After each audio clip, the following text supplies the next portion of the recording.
Naam, ndivyo ambavyo alivyoondoka mwanamichezo Esther Mtebe ambaye ametujuza habari mbalimbali kwenye upande wa michezo na burudani nyumbani na kimataifa.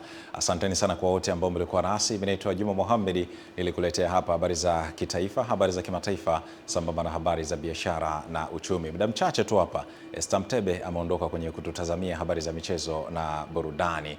Nikutakia usiku mwema usio na bugdha, lakini nikuache na taarifa muhimu kutoka Mamlaka ya Hali ya Hewa Tanzania, na tuchukue tahadhari zote juu ya yale ambayo tunaojuzwa na Mamlaka ya Hali ya Hewa Tanzania TMA. Asante sana, endelea kutazama Channel 10+.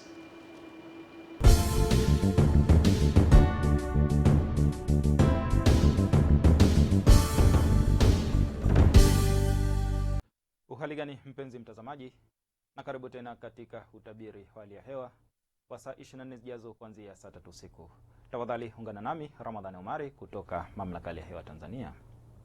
Mifumo upepo inaonyesha upepo unatarajiwa kuvuma kwa kasi ya kilomita 30 kwa saa, hususan katika maeneo ya pwani yetu ya kaskazini, ziwa Tanganyika, ziwa Rukwa pamoja na ziwa Nyasa. Kwa maeneo ya ziwa Victoria pamoja na pwani yetu ya kusini, upepo unatarajiwa kuvuma kwa kasi ya kilomita 40 kwa saa. Hali ya ziwa pamoja na bahari inatarajiwa kuwa na mawimbi makubwa kiasi hadi makubwa. Na Mamlaka ya Hewa inatoa angalizo la vipindi fupi vya upepo mkali unaofikia kilomita 40 kwa saa pamoja na mawimbi makubwa yanayofikia mita 2, hususan katika maeneo yanayozunguka ziwa Victoria, ikihusisha mikoa ya Kagera, Geita, Mwanza, Simiyu pamoja na Mara. Pia Mamlaka ya Hewa inatoa angalizo la vipindi fupi vya upepo mkali unaofikia kilomita 40 kwa saa, hususan katika maeneo ya pwani yetu ya kusini, ikihusisha mikoa ya Lindi pamoja na Mtwara.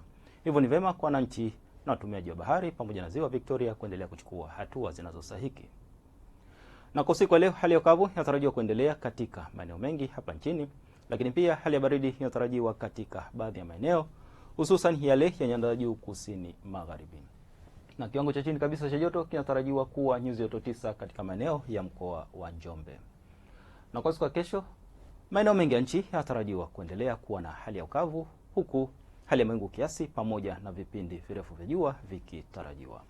Na mpaka kufikia hapo, kutoka Mamlaka ya Hewa hatuna ziada. Asante kwa kuwa nami na nikuage kwa heri.